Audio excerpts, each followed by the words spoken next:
ఇప్పుడు లఘు చర్చ గౌరవనీయ నీటిపారుదల శాఖ మంత్రులు జలవనరుల శాఖ మంత్రులు నిమ్మల రామానాయుడు గారు. ధన్యవాదాలు అధ్యక్ష. ఈరోజు ఆంధ్రప్రదేశ్ రాష్ట్రం ఇవాళ భారతదేశంలోనే ఒక అన్నపూర్ణ, ఒక ధాన్యాగారం అని పిలువబడుతుందన్న. ఈరోజు వ్యవసాయకమైనటువంటి అతి ప్రధాన రాష్ట్రాల్లో ఆంధ్రప్రదేశ్ రాష్ట్రం ముందు వరుసలో ఉన్నటువంటి పరిస్థితి కానివ్వండి.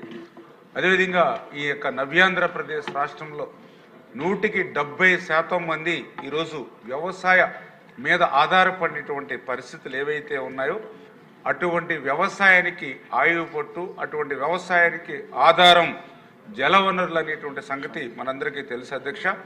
అందుచేతే ఈరోజు రాష్ట్ర ప్రగతిలో కానీ రాష్ట్ర పురోగతిలో కానీ జలవనరుల శాఖ యొక్క పాత్ర అనేది చాలా చాలా కీలకమైన విషయాన్ని దృష్టిలో పెట్టుకుని ఈరోజు తెలుగుదేశం, జనసేన, బీజేపీ ఏదైతే కూటమి ప్రభుత్వం అధికారంలోకి వచ్చిన తర్వాత 2019, 2024లో జరిగినటువంటి విధ్వంసం నుండి మళ్ళీ ఈ రాష్ట్ర జలవనరుల శాఖ పరిస్థితిని గాడిలో పెడుతూ జల సంపదను సృష్టిస్తూ మరొక పక్క ఆంధ్రప్రదేశ్ రాష్ట్రాన్ని ఒక కరువు రహిత రాష్ట్రంగా మార్చాలనేటువంటి ఆలోచనతో ఏదైతే చంద్రబాబు నాయుడు గారు పనిచేస్తూ ఉన్నారో మరి ఆయన ఆలోచనకు అనుగుణంగా గత ప్రభుత్వం చేసినటువంటి తప్పిదాలు ఏవైతే ఉన్నాయో వాటిని అన్నింటినీ కూడా సరి చేసుకుంటూ, ఎందుకంటే మరి మనందరం కూడా చూసాం ఏదైతే మరి మన అధికారంలోకి వచ్చిన తర్వాత చూస్తే మరి 10 లక్షల కోట్ల అప్పు ఏదైతే ఆంధ్రప్రదేశ్ రాష్ట్రం నెత్తి మీద పెట్టాడో అదేవిధంగా మా ఇరిగేషన్ శాఖకు సంబంధించి కూడా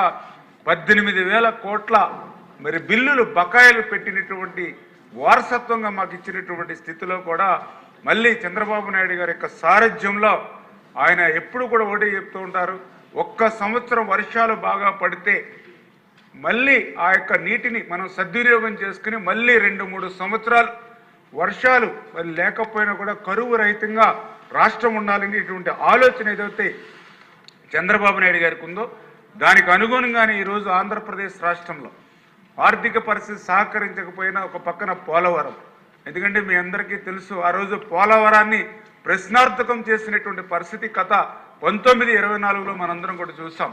ఆ రోజు 14-19లో 72% పోలవరం ఆ రోజు చంద్రబాబు నాయుడు గారు పూర్తి చేస్తే మరి 19-24లో కేవలం 2% పూర్తి చేసినట్లు రికార్డ్స్లో అయితే చూపించారు. కానీ 20-30 సంవత్సరాలు వెనక్కి పోలవరాన్ని ఆ రోజు నెట్టేసినటువంటి పరిస్థితి. ఆ రోజు పోలవరం ఎప్పుడు పూర్తవుతుందో కూడా చెప్పలేమని సాక్షాత్ ఇదే అసెంబ్లీలో ఆ రోజు జగన్మోహన్ రెడ్డి గారు చెప్పినటువంటి పరిస్థితి కూడా మనందరం చూసాం అధ్యక్ష.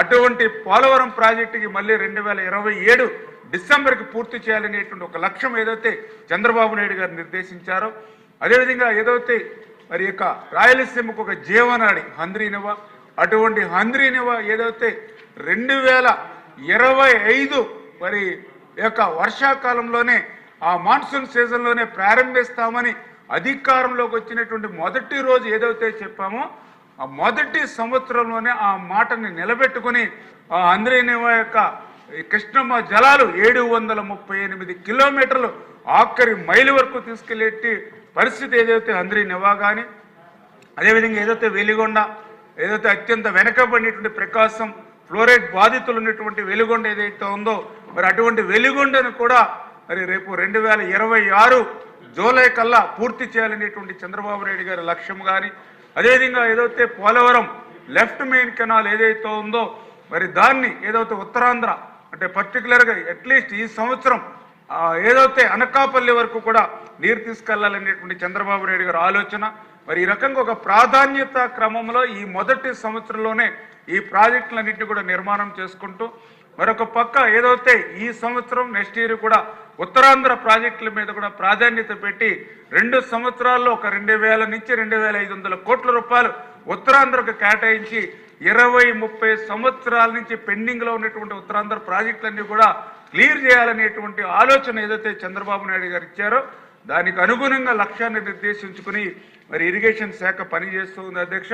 దీనితో పాటుగానే ఏదైతే మరి ఓఎండ్ఎం, ఎందుకంటే ఎంత లక్షల కోట్ల రూపాయలు, వేల కోట్ల రూపాయలు వెచ్చించి ప్రాజెక్టు నిర్మాణం చేసినా రిజర్వాయర్ నిర్మాణం చేసినా కెనాల్స్ అయినా ఏదైనా కూడా సంవత్సరం మెయింటెనెన్స్ కనుక లేకపోతే అవన్నీ కూడా నిరుపయోగమైపోయేటువంటి పరిస్థితి అధ్యక్ష. గత 5 సంవత్సరాలు అటువంటి పరిస్థితి.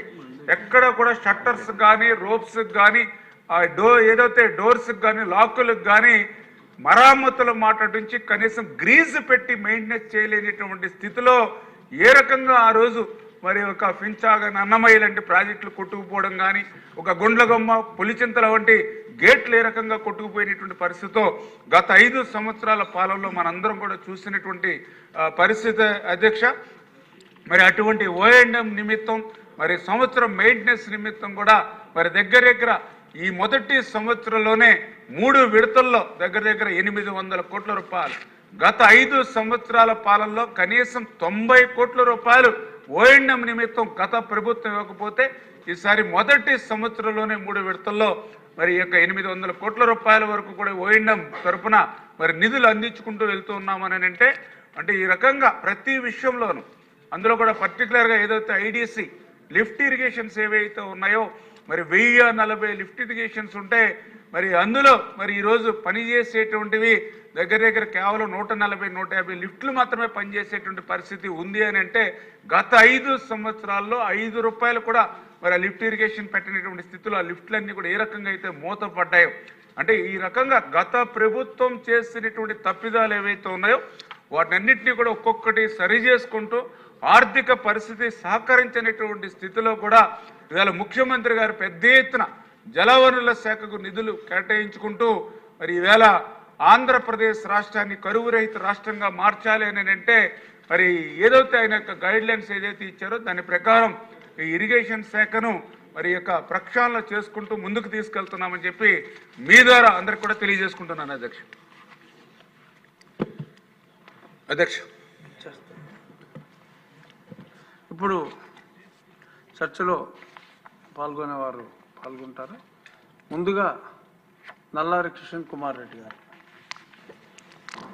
నమస్కారం అధ్యక్షులు గారికి. లాస్ట్ టైం కూడా మినిస్టర్ గారికి గవర్నమెంట్ గారికి విజ్ఞప్తి చేయటం జరిగింది.